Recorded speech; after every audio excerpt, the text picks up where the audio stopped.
Well, hello, it's Michael Angelo Caruso. I'm here with Randy Pennington today. How are you, Randy? I'm well, Michael. Good to see you. Thanks for having me. My pleasure, sir. I've heard so many good things about you from our mutual friends, and I was delighted to do a little bit of research on you and find out some amazing things. You've had three really strong books, including the most recently, Make Change Work. You're an expert in change. Is that correct? Well, one of the things I focus most of my time, Michael, in the areas of culture, transformation, and change. So it's all around how leaders drive the culture, how they drive change in their business, and how they transform I themselves. love it. I love it. It's interesting, Randy, when we talk about culture transformation, we talk about it as if it's an event or an incident. It has a beginning and an ending date, but it's ongoing, isn't it, in the best cultures? Well, it is ongoing. I mean, as you said that, I'm thinking one of my very best clients, Michael, I've worked with now for 16 years straight. And we I think continue they we like you. continue to tweak everything that we've done. And so things that we started 15, 16 years ago, now we're redoing and updating and refreshing and bringing a next generation of leaders in. And you're exactly right. The best cultures never let this die. Yeah. 16 years is a long time. I have friends in the consulting business that can't keep a client for 16 minutes, Randy. Well, that's one of the things we're very fortunate with. We actually counted up, Michael, several years ago. There was something like 70% of our clients have been, and this is since I've been doing this, and that's a long time. All this gray hair is real. The 70-something% of our clients are repeat and referral business. So that's how we've grown our business. That's how we sustain our business. That's why we continue to do what we do. Congratulations. I saw the counter on your website. You actually talk about not only repeat business, but how many years you've been with people and all that kind of thing. It's Right. good for you. Right. And 16 is about the longest, I think, that I've been with a single client. We've actually, I knew that I'd done something right when the CEO took me to breakfast one morning and said, I'm thinking about retiring in January, and I'd like for you to be involved in helping us identify and focus on who we select as my replacement. Wowie. Wow. Yeah, good for you. So I'm talking to the right guy today. Is that what you're trying to tell me? Well, you're talking to one of the right guys. There's a bunch of right guys out there. I wish if I had the corner on that market, things would be a little different. But no, there's a bunch of right guys out there. I want to talk about the subject of change in the speaking business. I had the great pleasure of watching your toothpaste story as it's billed on YouTube. We can let our viewers find it. And I was taken by how professional this story, and you can tell when a story is crafted, you can tell when a story is rehearsed. In our business, of course, we call them signature stories. When I watch speakers today, Randy, I don't see that level of rehearsal. I don't see the care in curating the story. Everything's so casual. I think that we used to have casual Friday, now we have casual every day. Do you sense that the business is changing a bit where young speakers coming up, they don't like to practice and they like to freeform it? You get a sense of that? Well, I do, and I think you can blame part of it on TED Talks. Oh. Because TED Talks basically, I mean, I think you can blame it on a number of things, but one of the things is a TED Talk has actually, even though they're very crafted, Mm-hmm. and if you talk to people who speak in the TED marketplace, they'll tell you that, they practice a great deal, but they don't, if you want to get selected for a TED Talk, one of the things that my experience has told me from all the people that I've spoken with is whatever you do, don't tell them you're a professional speaker. Oh, why is that?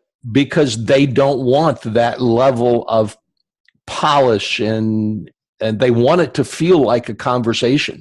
Ah. And so if you look at a lot of folks today that are coming into the marketplace, they're coming in, they've either been on a TED conference, they've watched TED videos, they have that sort of free-form feel.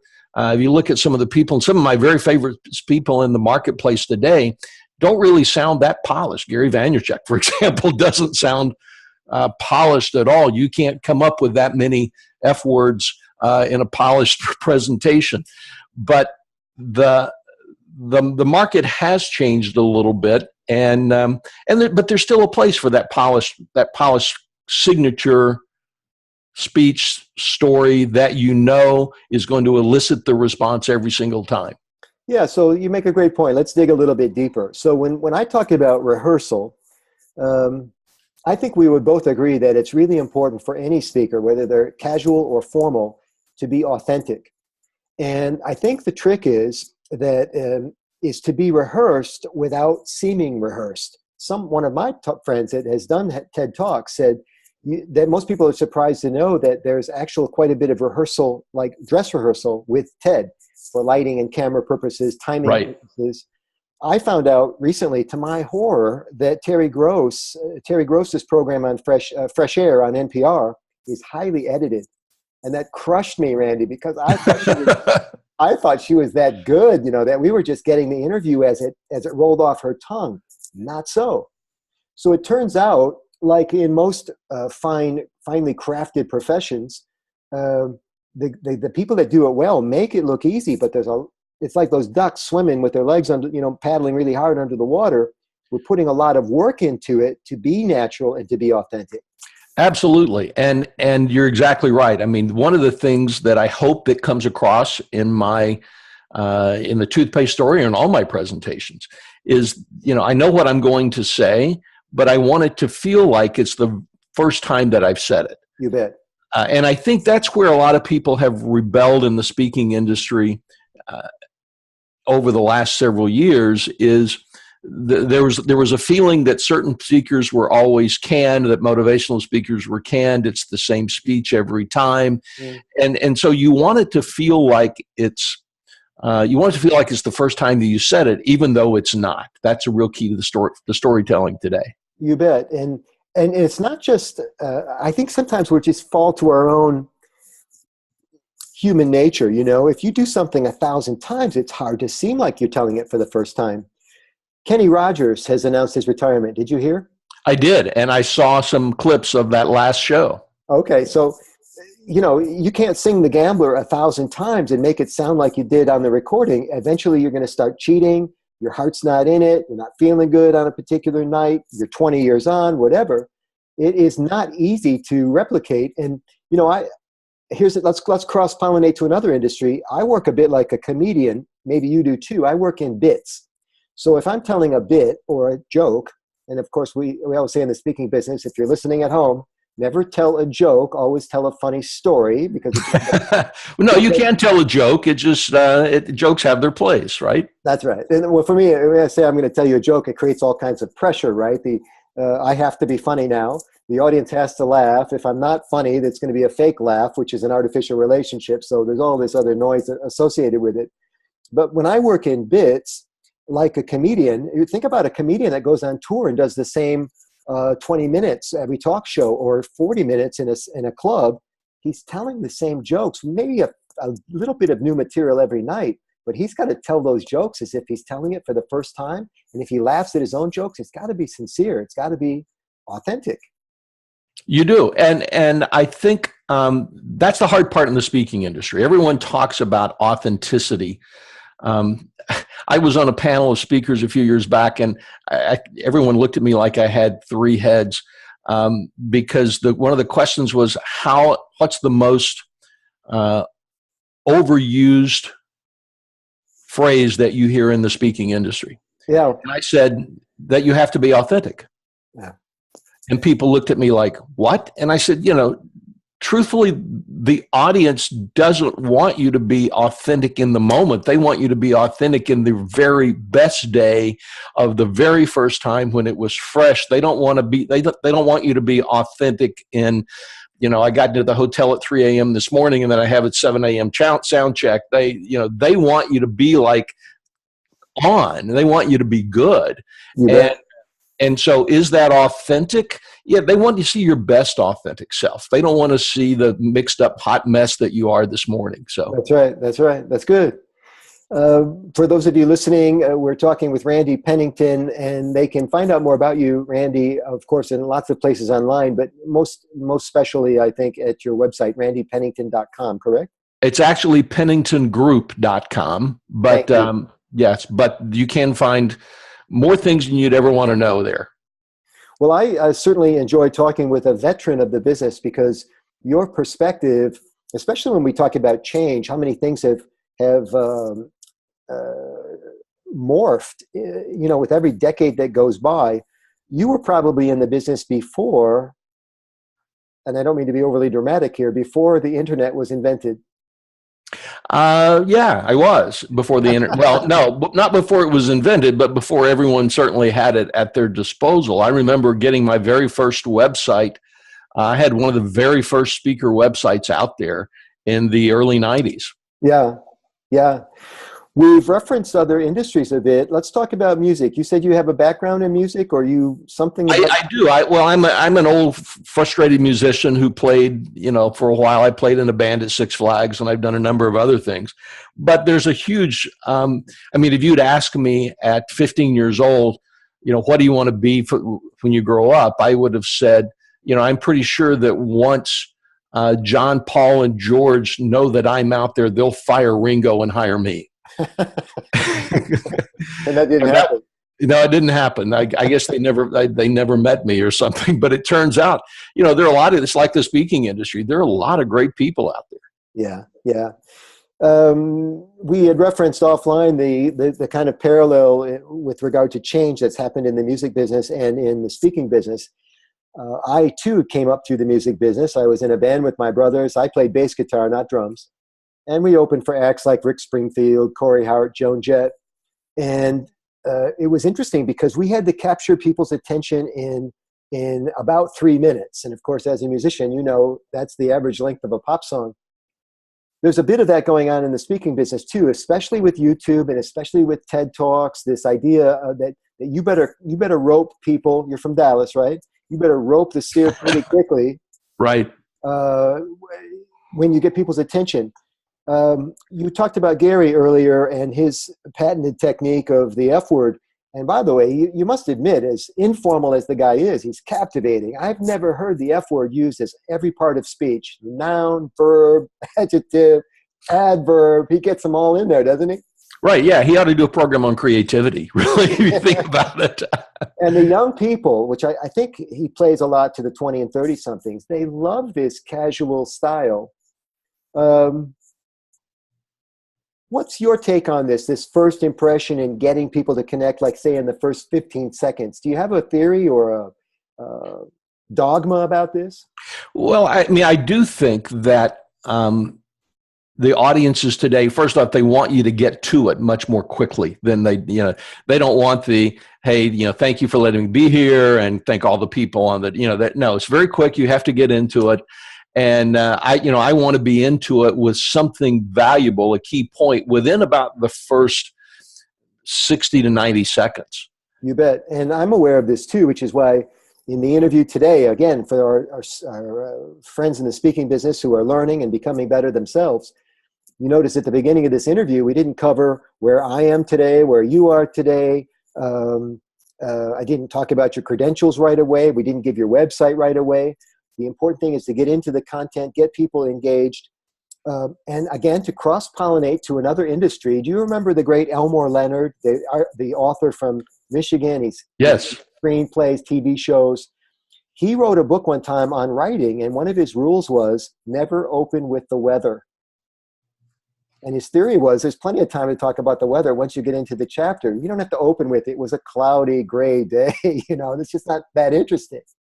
Well, and so you think about it. Whether you're crafting a story or crafting a speech, to me, if you're going back to your music days, if you remember when you were putting your set together, you wanted to walk out and grab them, then you would take them up, and then you'd sort of let them come down, and then you'd bring them back up again, and you'd probably let them down a little bit, and then you'd be up toward the finish, and that's really what you want to think about it to the extent that you can with a speech. A speech really should take all the emotions that you have. It should grab them, sort of drag them into it, and at the end of it, should throw them out at the end. Sure. And stories, a story is just a shorter version of a speech. It's a bit, so to speak, and a bit really ought to do the same thing. You bet. You talk about this kind of a roller coaster ride. Again, a music analogy. Back in the days when we did recording, there's a thing called the VU meter, and the VU meter starts flat. I don't know if this is going to show up right on television, Right. but it goes like this based on how much is happening in the volume of the song. A snare drum's going to really make it pop like this, right? If you did a recording of every speech that you or I do, there's a place in the recording where the VU meter just really explodes, and that is probably the biggest laugh, or what we call in the business an applause break. It's like the best reward a speaker can get, right?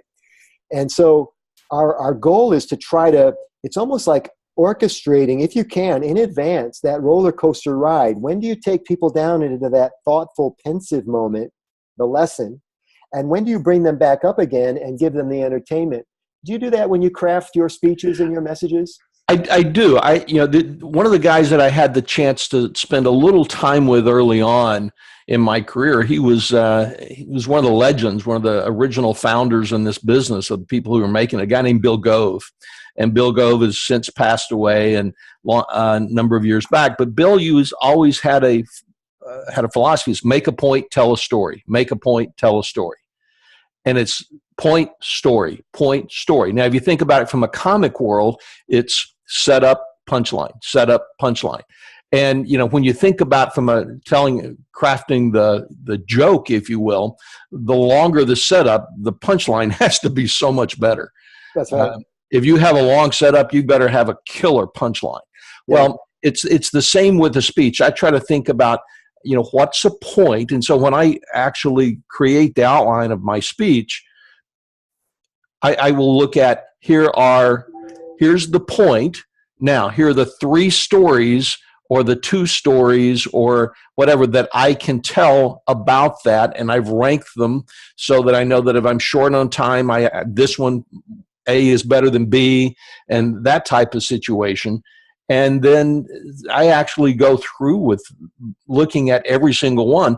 And the story has to be an example that they can relate to. Even though I talk in business audiences, I try to let people know, especially around change. Change is difficult for people and it's difficult for companies, but you can learn how to do it better in your company by thinking about how change happens in your life. So I tend to cross-pollinate those two things. Because it's one of those, everyone is relatable to a story about their kid or a story about their spouse or the story about them and their spouse. I mean, it's why I use the toothpaste story that you talked about. It's a business situation, but everyone can relate to you and your spouse having an argument about where you squeeze the toothpaste. Personal context. Right, it is, but it's a shared personal context. You bet. But we could easily make cross-pollination the theme of this, right? So now we're cross-pollinating business theme in a personal context. We've borrowed from other industries, the music business. We could borrow from the publishing business. We've borrowed from the stand-up comedy business. You mentioned this rhythm that takes place between a point and story. I've heard comedians talk about it in terms of what's called a set and a turn. Same basic concept. You set the joke up, and then there's a punchline, right? And that's the first time I've ever heard anybody articulate that the longer the setup, the bigger the payload. You didn't say it in exactly those words, but you said the longer you take setting something up, you better deliver on the back end. That is a recipe for genius right there. I love that.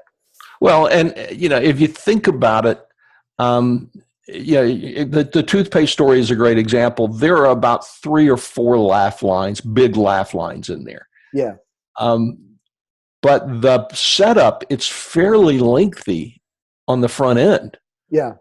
And so that's one of the things that I had to worry about when I started doing that story. By the way, I started doing that story by accident. I was doing a training session one day. I was looking for something, and I just pulled that one out, and people tended to go, well, yeah, that's kind of right. And then from there, it sort of took on a life of its own. So, but if I didn't have 3 or 4 laughs at the end of that story, it would be, well, it's just another stupid story. It's not lost on me that you're from Dallas, home of the great Zig Ziglar. Were you a fan? I am a fan of Zig. Zig was very nice to me in the early days of my career. He actually spent some time with me, and Zig gave me a great piece of advice. I was fairly early in my career, and I said, Zig, here's where I am, and what should I do next? And Zig's advice to me is, I'm not the person to ask. And he said, because it's been so long since I've been where you are starting in the world today that it's different for me. And I could tell you what I do, but I don't know that that's what you should do based on where you are. And I thought that was really, first off, it was very humbling on his part, but, and he wasn't saying to try to brush me off. He was saying it because he said, I don't have to go out and find meeting planners who've ever heard my name before. I don't have to, there's a number of things. I've got a New York Times bestselling book. I have these things. And he said, so, the idea that he gave me is find someone who is about 2 steps ahead of you, not 10 steps ahead of you. Find someone who's 2 steps ahead of you in the business and talk to them about what they're doing. Nice. The book that Randy's referring to, I think, is Make Change Work, yeah? Yes.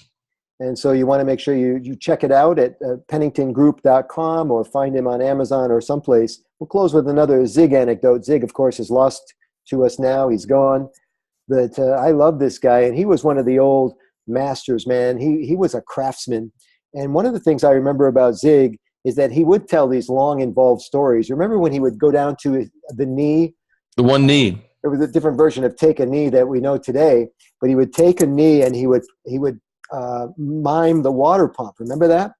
The pump story is a legendary story. Oh, yeah. His signature story for sure. But he would be down on his knee for like 20 or 25 minutes.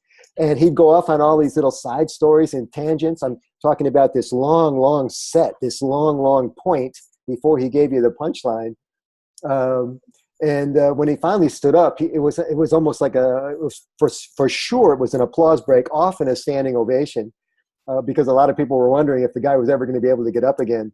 He was a genius at how he crafted and delivered stories. I miss him a lot. Well, I miss him as well. One of the things that Zig told me that I think is very important for people starting in the business today. He said, I gave around 450 free speeches before I ever got paid. And I'll let that one sit there for a second, because most of us go into business today, we think, okay, I'll give three free speeches and then I want to get paid. And then I want to get paid big dollars. And then, but think about it for a second. By the time Zig, speech number 451 was his first paid speech. How good was that speech?